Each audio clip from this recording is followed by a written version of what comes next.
Okay, I fixed my slipping ZF6 clutch for free without dropping the trans or anything. $0. I'll show you how that works.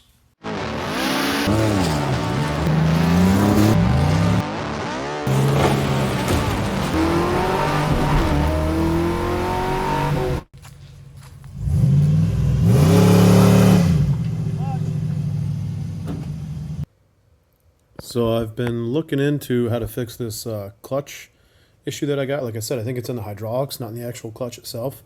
And I might have found something really cheap and easy. And even if not, I know of a definite way to make this happen without having to pull the trans. Just take a little bit more effort, a little bit more money. But I might have found a free solution. Let me see here. So this is one of the quick connect fittings, and this one is so that you don't spill any clutch fluid when you pull these two apart. But I'm wondering if there's just not a whole lot of fluid flow through this whole plunger assembly and everything. So what I'm going to do is keep these two pieces out. It should still seal with the O-rings and stuff that are in here, and see if that gives me the high flow clutch line that I need. If I don't, I know I can go like an AN4 with some adapter fittings I found. They were the first thing I found was Mustang fittings, but I see they do list them for GM also, even though they're the same thing. And it looks like the same fitting that I need. So worst case scenario, I can do an AN4 braided hose and eliminate the factory line completely that way. But by taking these out, I may not need to. I'm kind of curious if that'll fix the problem. So the way these quick connector lines work, you can see the groove in here. This groove is for the clip that goes on. So you pop that on there, you take the clip, we gotta line that up first, and screw it in. That is super freaking simple. And now we need this one. Let's see if I can do this one-handed or not. Maybe, maybe not. Okay. Yep. So now I gotta run clip through this thing. Which way we gotta go? I think like that. Yeah. Wow. That was super, super easy. And if this solves the problem, I'll be stoked. Like I said, if not, I can go AN4 hose. That just means replacing this part on the master here. You can see that's another quick connect. Hard to see, I know. And then the same thing down on the trans. And I can run a braided AN4 hose the whole way. And I know that'll take care of it. So I lost a little bit of fluid. You can see here the clutch pedal is way lower than the brake pedal now. And it goes to the floor super easy. So I got a little bit of bleeding here to do. But I'd have to do that anyway regardless.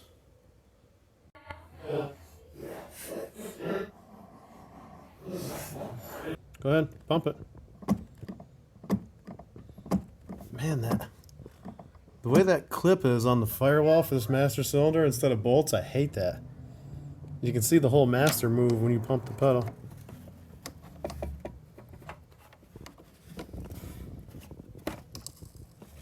Okay, that was mostly fluid. Okay, keep pumping. So I just bled the pedal here with the wifey. It's still low compared to the brake pedal. But it's hard as a rock now. I mean, it is hydraulically locked.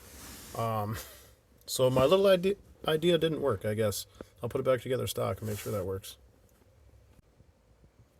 Okay, that's what I was wondering. We had a little explosion here.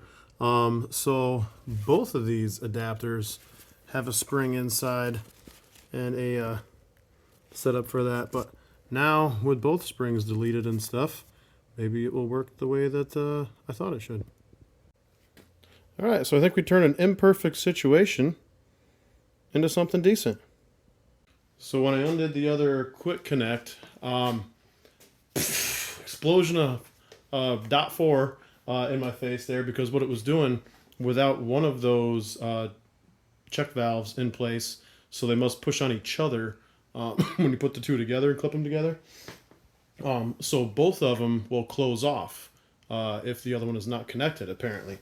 I thought the one down here for the line itself, not the master, didn't have one of those in there because I sort of tipped it over on a rag to get the, you know, as much fluid out as I could, because I want to do like a half-ass brake fluid change here on the clutch too.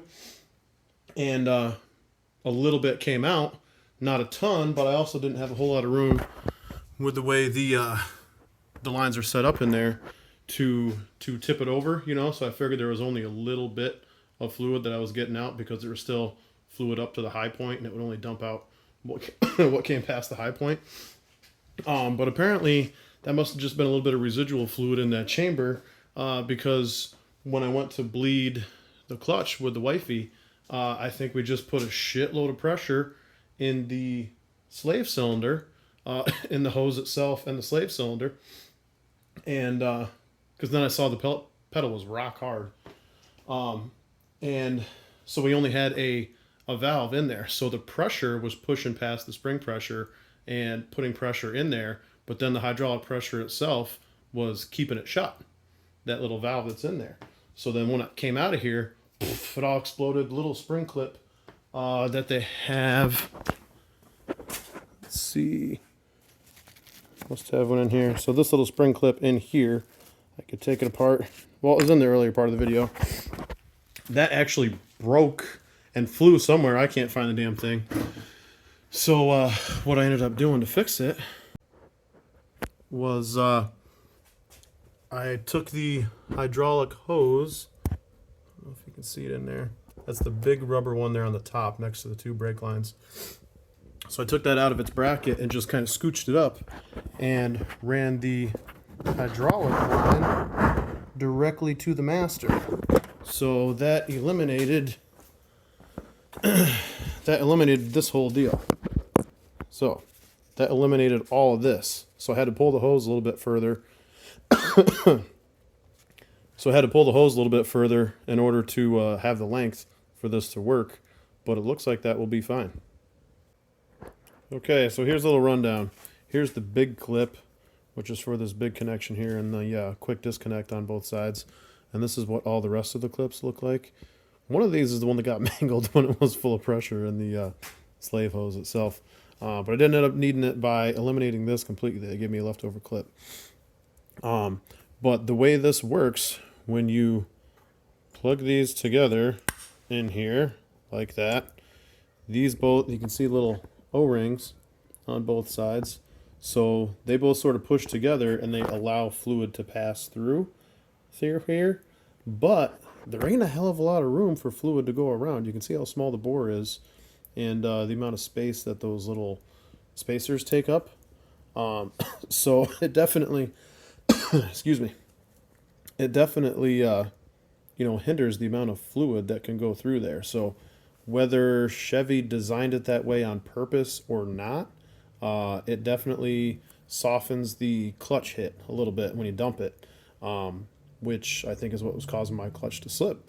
Because when I was in gear and just punched it, it spun the tires fine. But when I would dump the clutch from a standstill, it would spin the clutch instead of the tires. So that makes me think that it was the passage of fluid being slowed down by this restriction here that kept the pressure plate from snapping onto the clutch disc and spinning the tires. That gradual application is what was slipping it.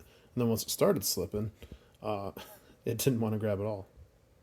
I had that exact same issue in the Beretta the first time I went drag racing with it and smoked a clutch in one day. And here's the disc actually on my wall of shame here, along with my bent clutch fork from the NV4500.